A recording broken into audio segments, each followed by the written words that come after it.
Hello friends, welcome to my YouTube channel Sky Notes. Friends, आज के lecture में हम संस्कृत शिक्षण विधियों का पार्ट 4 है वो देखेंगे। और इसमें हम पार्ट 4 में 45 क्वेश्चन कंप्लीट करेंगे। और इससे पहले हमने संस्कृत शिक्षण विधियों के पार्ट 3 कंप्लीट कर लिए हैं। तो बने रहिए मेरे साथ, चलिए शुरू करते हैं। Question number 76। कस्मिन् विधौ पदान्तर्गते आगतस्य प्रत्येक शब्दस्य मातृभाषायाम् अनुवादः क्रियते। कस्मिन् विधौ किस विधि में पद्य के अंतर्गत आगतस्य आए हुए प्रत्येक शब्द का मातृभाषा में अनुवाद क्रियते अनुवाद किया जाना चाहिए। तो जो भाष्य विधि है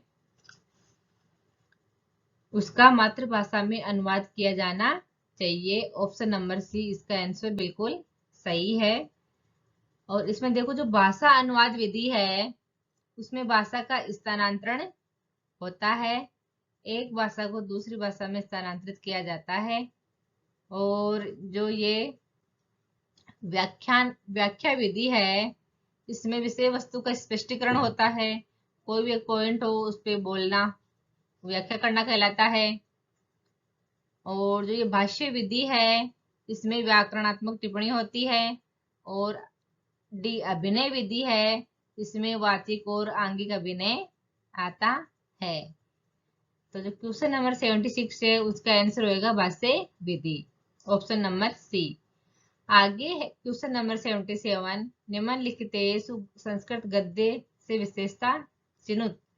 निम्नलिखित में से संस्कृत गद्य की विशेषता चुनिए। तो समास बहुला शैली, विचार विश्लेषणात्मकता, भाषा तत्व ज्ञानम। तो ये जो सभी हैं वो गद्य शिक्षण की विशेषताएं हैं।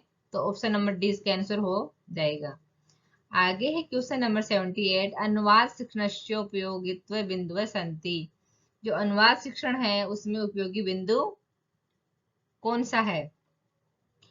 तो छात्राणाम शब्दकोशे वृद्धि भवति, छात्रों के शब्दकोश में वृद्धि होती है। मूल भावानाम रक्षणम भवति, मूल भावों की रक्षा होती है। उभयो भाषयो ज्ञानम भवति, इन दोनों का ज्ञान होता है। उपयुक्त सर्वाणी। तो इसमें ऑप्शन नंबर डी आएगा आंसर। ये सब अनुवाद शिक्षण के उपयोगी बिंदु हैं। और आगे है व्याकरण शिक्षण से प्रमुख विशेषता अस्ति। व्याकरण शिक्षण की मुख्य विशेषता कौन सी है? तो ऑप्शन नंबर ए ज्ञानम, ज्ञान है वो इसकी विशेषता है। तो ज्ञानम ये गद्य शिक्षण का उद्देश्य होता है। भाव रसे च ये पद्य शिक्षण का उद्देश्य होता है। नियम है प्रयोगास्य नियम और नियमों का प्रयोग और अभ्यास ये व्याकरण शिक्षण का उद्देश्य होता है।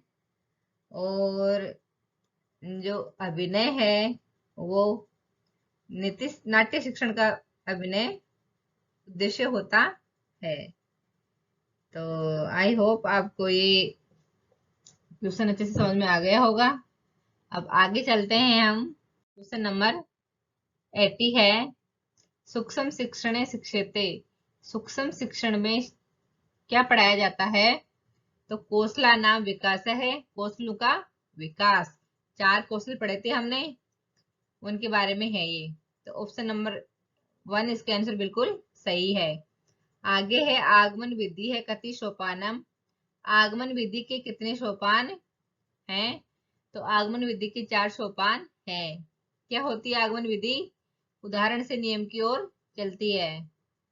आगे है क्वेश्चन नंबर 82। निम्नलिखित अभिव्यक्ति कस्मिन् न भवति। लिखित अभिव्यक्ति किसमें नहीं होती है? तो जीवनी लेखने, पत्र लेखने, वाद विवाद निबंध लेखने। तो जो वाद विवाद है उसमें लिखित अभिव्यक्ति नहीं होती है। और जो ये तीनों हैं इसमें लिखित अभिव्यक्ति होती है। आगे है क्वेश्चन नंबर 83। नाटक शिक्षण से सर्वोत्तम है विधि है अस्ति। नाटक शिक्षण की सर्वोत्तम विधि है। अभिनय विधि है, इसमें वाचिक और आंगिक अभिनय होता है। ऑप्शन नंबर सी इसका आंसर बिल्कुल सही है। आगे है अभ्यास कतिधा।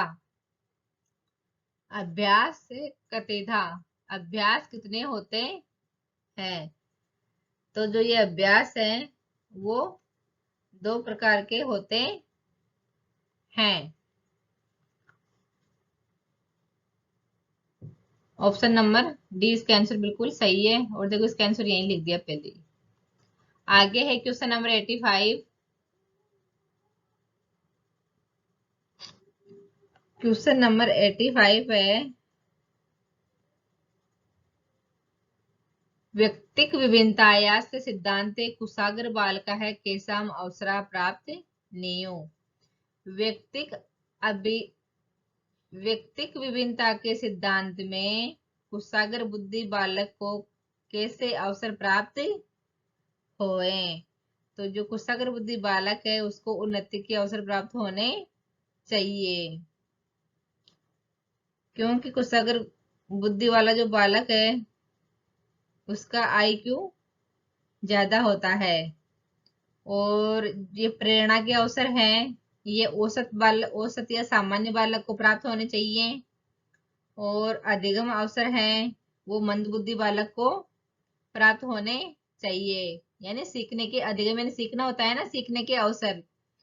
तो जो मंद बुद्धि बालक है वो तो सीखेगा धीरे धीरे। तो ये था हमारा 85 क्वेश्चन। आई होप आपको ये अच्छे से समझ में आ गया होगा। अब हम आगे चलते हैं क्वेश्चन नंबर 86। मानसिक विकास है तीव्र गति मादती। मानसिक विकास की तीव्र गति होती है, किससे होती है? सक्रियता से। सक्रियता से मानसिक विकास में तीव्र गति आती है। जब बालक सक्रिय होगा जब भी तो उसका मानसिक विकास होएगा, तीव्र गति आएगी। ऑप्शन नंबर ए इसका आंसर बिल्कुल सही है। आगे है क्वेश्चन नंबर 87। अभ्यासस्य सिद्धांत अपरम नामम किम हस्ति। अभ्यास के सिद्धांत का दूसरा नाम क्या है? तो जो क्रियाशीलता का सिद्धांत है वो अभ्यास के सिद्धांत का दूसरा नाम है। ऑप्शन नंबर डी इसका आंसर बिल्कुल सही है। आगे है क्वेश्चन नंबर 88। पद्य शिक्षण से प्रमुख अंग अस्ति। पद्य शिक्षण का प्रमुख अंग क्या है? भाव बोध है, भाव बोध। ऑप्शन नंबर डी इसका आंसर सही है। आगे है क्वेश्चन नंबर 89। भाषा कौशल से विधि अस्ति। भाषा कौशल की विधि है। तो देखो भाषा कौशल की ये सारी विधियां हैं। भाषा प्रयोगशाला, अनुकरण विधि है, सामूहिक अभ्यास विधि, ये सब भाषा कौशल की विधि है। ऑप्शन नंबर डी इसका आंसर बिल्कुल सही है। आगे है क्वेश्चन नंबर 90। सर्वे सहायक सामग्री उपयोगो भवति। सर्वे सहायक सामग्री उपयोगी होती है। शुद्ध लेखन, शुद्धोच्चारणे, उभयो दोनों में सर्वे सहायक सामग्री उपयोग होती है। ऑप्शन नंबर सी इसका आंसर बिल्कुल सही है। आगे है क्वेश्चन नंबर 91। सुलेख से अभ्यास है निम्नोक्ता गतिविधि प्रधानतया उपयुज्यन्ते। जो सुलेख है उसके अभ्यास की कितनी विधि प्रधान रूप से उपयोग होती हैं? तो इसकी 3 विधियां होती है। ऑप्शन नंबर सी इसका आंसर बिल्कुल सही है। और ये 3 विधियां कौन सी होती हैं? अनुलेख विधि, प्रतिलेख और श्रुति लेख, ये 3 होती हैं। और आगे है क्वेश्चन नंबर 92। श्रुति लेखे शिक्षक कति वाचनम करो ती। श्रुति लेख में शिक्षक कितने वाचन करता है? तो श्रुति लेख में शिक्षक के 3 वाचन होते हैं, त्रीणी। ऑप्शन नंबर बी इसका आंसर बिल्कुल सही है। आगे है मुख्यतः भाषा शिक्षणस्य संबंधः केन सह अस्ति। भाषा शिक्षण का संबंध मुख्यतः किसके साथ होता है? तो ये होता है ज्ञानात्मक पक्ष के साथ। ऑप्शन नंबर ए इसका आंसर बिल्कुल सही है। पाठ्य सहगामी क्रियाणाम गतिविधियां वर्तते। पाठ्य सहगामी क्रियाओं की गतिविधियां हैं तो कौन सी है? वाद विवाद, प्रदर्शनी, कथा लेखनम, उपयुक्त सर्वाणी, ये सब पाठ्य सहगामी क्रियाओं की गतिविधियां हैं। ऑप्शन नंबर डी इसका आंसर बिल्कुल सही है। आगे है क्वेश्चन नंबर 95। शिक्षा अनिवार्य भवती।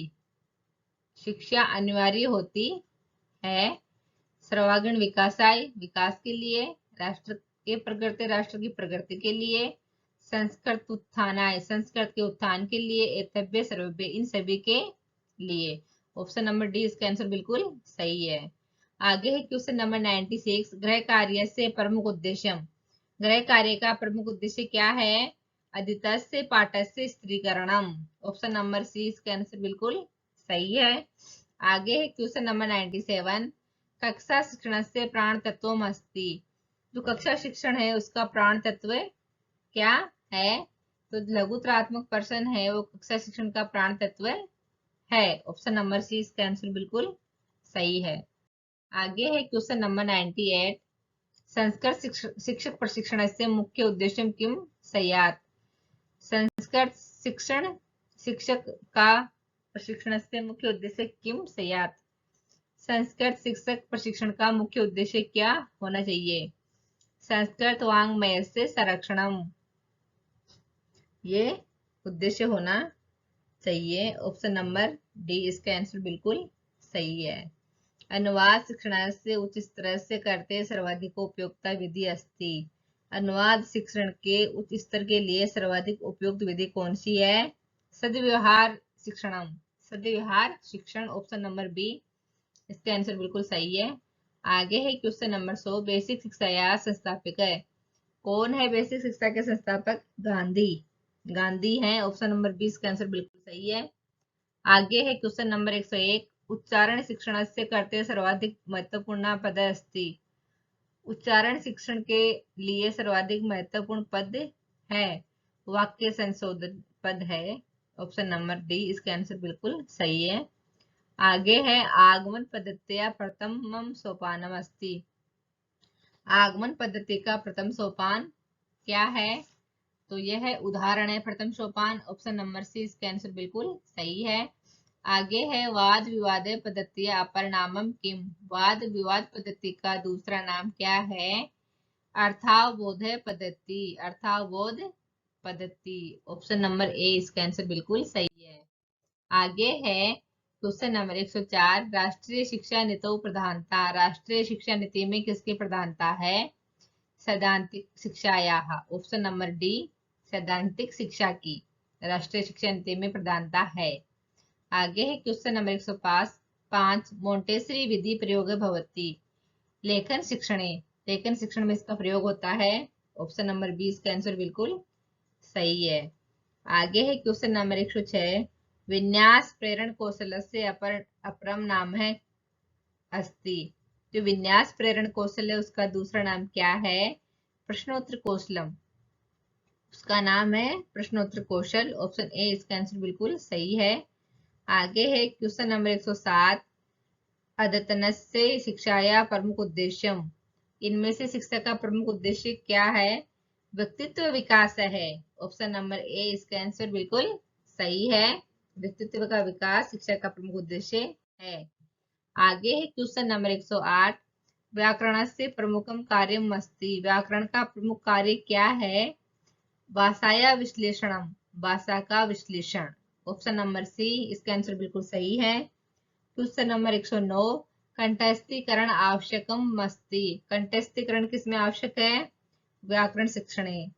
क्योंकि व्याकरण शिक्षण है उसमें जो नियम है सिद्धांत है उनको ऐसे की ऐसे याद किया जाता है, एज इट इज जैसे वो है वैसे, उनमें हम कोई जोड़ नहीं सकते कुछ भी।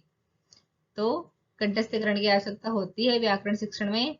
ऑप्शन नंबर सी इसका आंसर बिल्कुल सही है।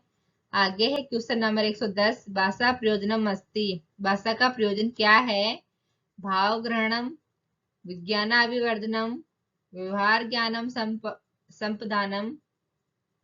तो भाषा के ये सारे उद्देश्य हैं, तो ऑप्शन नंबर डी इसका आंसर हो जाएगा।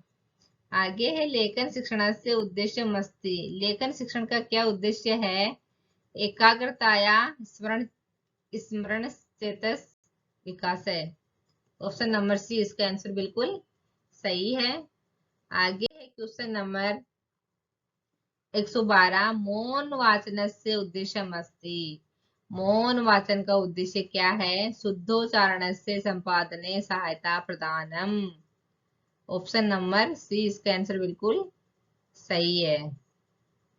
आगे है क्वेश्चन नंबर 113, भाषा अधिगम से सोपानम नास्ति। भाषा अधिगम का सोपान नहीं है। तो अन्य अभ्यास है वो भाषा अधिगम का सोपान नहीं है, और जिज्ञासा, प्रयत्न और अनुकरण ये सब भाषा अधिगम के सोपान है। आगे है क्वेश्चन नंबर 114, अशुद्ध उच्चारण से कारणानि सन्ति। अशुद्ध उच्चारण के कारण कौन से होते हैं? अज्ञानम होता है, प्रयत्न लागम होता है, भ्रमय होता है, उपयोग सभी ये सब होते हैं। अब इसमें देखो अज्ञान है, देखो जो अनपढ़ व्यक्ति है वो अज्ञानता के कारण शुद्ध नहीं बोल पाता है, और प्रयत्न लागू होता है ये इसमें वो जो सवृत होते हैं हमारे उनको हम बोलने में गलती कर देते हैं, और भ्रम से भी अशुद्ध उच्चारण कर देते हैं। तो ऑप्शन नंबर डी इसका आंसर बिल्कुल सही है। शिक्षण समय विषय वस्तु प्रस्तुतिकरणे साधन भूतानि सन्ति। शिक्षण विधि के समय विषय वस्तु के प्रस्तुतिकरण के साधन होते हैं। विधेय है, प्रविधेय है, युक्त है, ये सब होते हैं। ऑप्शन नंबर डी इसका आंसर बिल्कुल सही है। आगे है प्रत्यक्ष पद्धत्या उद्देश्यानि नास्ति। प्रत्यक्ष पद्धति का उद्देश्य नहीं है। कौन सा नहीं है? यथार्थ यथार्थ यथार्थ ज्ञान संपादनम। यथार्थ ज्ञान का संपादन। आगे है क्वेश्चन नंबर 117, लक्षणम अनुलक्ष्ये प्रदर्शनाम विधि इति। अब यहाँ है लक्षण यानी नियम या सूत्र, और लक्ष्य यानी उदाहरण का प्रदर्शन किस विधि में होता है? नियम से उदाहरण की ओर किस विधि में जाते हैं हम? तो निगमन विधि में जाते हैं नियम से उदाहरण की ओर। तो ऑप्शन नंबर 20 का आंसर बिल्कुल सही है। आगे है व्याकरण से लक्षणम। व्याकरण का लक्ष्य क्या है? भाषा प्रवाह है। ऑप्शन नंबर 20 का आंसर बिल्कुल सही है। अब इसमें देखो भाषा प्रवाह ये क्या होता है? जब व्याकरण व्याकरण है वो हमें क्या करवाती है? शुद्ध और अशुद्ध का ज्ञान करवाती है। व्याकरण है वो भाषा में शुद्ध और अशुद्ध का ज्ञान हम व्याकरण में करते हैं। और जब व्याकरण में वर्ण, शब्द, पद, उपसर्ग, धातु, प्रत्यय आदि हम सीखेंगे, जब भी तो हम भाषा को अच्छे से बोल पाएंगे उसको। तो ये है भाषा प्रवाह है। अब आगे है क्वेश्चन नंबर 119, शिक्षण विधि नाम विशेषता नास्ति। शिक्षण विधियों की विशेषता कौन सी नहीं है? तो इसमें देखो शिक्षण सिद्धांता नाम सूत्राणाम से अनुकूलम, प्रेरणादायका है, क्रियाधारिता है भवेयु, शिक्षण उद्देश्य प्राप्त सहायकाशयु है। ये सब तो शिक्षण विधि के विशेषताएं हैं, लेकिन जो ये ऑप्शन नंबर डी है, निरसा है, क्लिष्टा है, दुर्बोधा है, भवेयु, ये शिक्षण विधि की विशेषता नहीं है। तो ऑप्शन नंबर डी इसका आंसर बिल्कुल सही है। आगे है क्वेश्चन नंबर 120, संस्कृत व्याकरण अधिकम महत्व वर्तते। संस्कृत व्याकरण में अधिक महत्व किसका है? तो यह है नियमितीकरण से। नियमितीकरण का संस्कृत व्याकरण में सबसे अधिक महत्व है। तो फ्रेंड्स ये था हमारा संस्कृत विधियों के जो क्वेश्चन आंसर थे उनका पार्ट 4, और इसमें हमने 45 क्वेश्चन कंप्लीट किए हैं। आई होप ये क्वेश्चन आपको अच्छे लगे होंगे। इंपॉर्टेंट क्वेश्चन है एग्जाम की दृष्टि से, इनको अच्छे से पढ़िए। और अगर आज की वीडियो आपको पसंद आए तो वीडियो को लाइक करो और शेयर करो। मिलते हैं अगले लेक्चर में ऐसे ही क्वेश्चन आंसर के साथ में पार्ट 5 लेके। धन्यवाद।